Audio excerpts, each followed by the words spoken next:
We've got a new data point on how some of these, at least one of these Republican presidential candidates is handling this. Nikki Haley was on CNBC's Squawk Box this morning, during which she confirmed that she would support former President Trump were Trump to be the Republican nominee.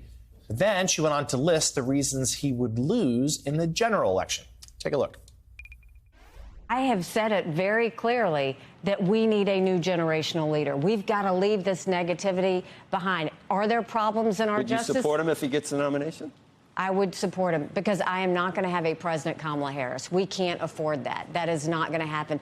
But I will tell you, you look at these indictments, there's probably going to be a fourth indictment. Right. We can't have, as Republicans, him as the nominee. He can't win a general election. That's the problem. We've got to go and have someone who can actually win. And that's what it's going to take. Jen Palmieri will note that Nikki Haley there talked about a President Harris, seemingly suggesting that President Biden would not serve a full 4 years in office were he to be reelected. So feel free to jump in on that. But secondly, she is making an argument, though, that we're starting to hear more from Republicans who are afraid to take on Trump directly, but are finding a way to criticize him by talking about his perhaps lack of electability. So far, it's not working, though.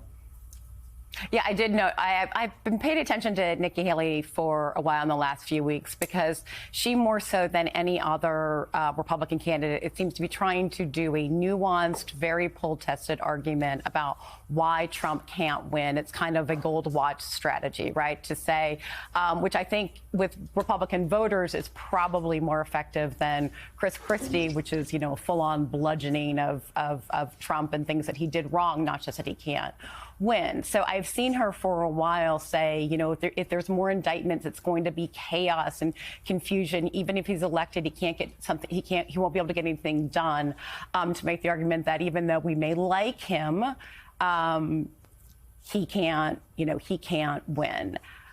Is this going to work? I mean, it's easy to sit here and say, wow, why don't they just really take him on more frontally?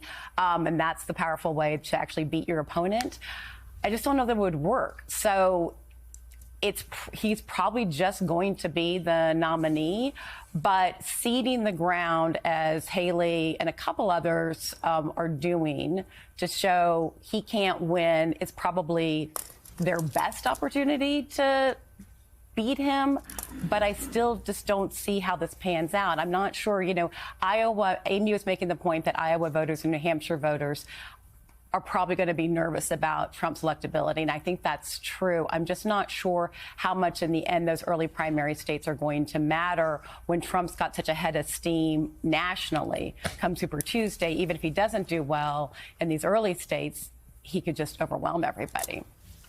Well, look, there's every data point is that he's going to do well in those early states. I mean, there's new polling out over the last week from Iowa, New Hampshire, and South Carolina. And I think the closest anyone comes to him in any of those states is like 17 points in New Hampshire. I mean, those early states are looking like a blowout right now. Now, nobody votes in July of the odd year, but that's where we are right now. Look, I think the gold watch strategy makes a certain amount of sense, but if you'd started it a year ago, it would have made more sense. There's tons of polling data and focus group data that you can't go to Republican primary voters and say, like, look, this guy is terrible, and he's always been terrible, and you were fools to have supported him. You have to give people a bridge to get off of Donald Trump. But when you're saying in the same breath, as Nikki Haley was starting to do in that clip before she got cut off by the host on CNBC, that, yeah, of course there are problems in our justice system, you're not building that bridge. You're basically saying, yeah, I agree with everything Donald Trump says about how bad the system is. They're all corrupt. It's a bunch of jerks at the DOJ. But then what you're supposed to say, but this indictment's real and this one's bad and now you shouldn't vote for him. It's a complete catch-22. And basically all of these candidates not named Chris Christie,